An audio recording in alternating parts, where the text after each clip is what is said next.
पद्मशाली शिक्षण संस्था संचलित कुचन प्रशालेत जागतिक ध्यान दिनाच्या औचित्याने प्रशालेमध्ये ध्यान आणि योगाचे प्रात्यक्षिक घेऊन जागतिक ध्यान दिन साजरा करण्यात आला। या कार्यक्रमासाठी पद्मशाली शिक्षण संस्थेचे माजी विद्यार्थिनी आणि द आर्ट ऑफ लिव्हिंग संस्थेच्या योग प्रशिक्षिका तसेच संगीत विशारद अनुपमा गोस्की या उपस्थित होत्या।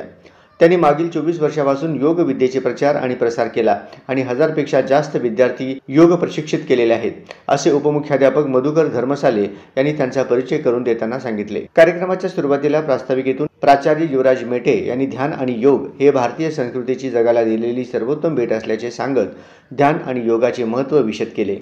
तसेच योगामुळे विद्यार्थ्यांचा आत्मविश्वास, निर्णय क्षमता, स्मरणशक्ती, एकाग्रता वाढते यासारखे सकारात्मक बदल होत असल्याचे मत त्यांनी व्यक्त केले। या कार्यक्रमामध्ये योग प्रशिक्षिका अनुपमा गोस्की यांनी विद्यार्थ्यांना योगा, सूर्य नमस्कार, प्राणायाम आणि ध्यान यांचे प्रात्यक्षिके विद्यार्थ्यांकडून करून घेतले।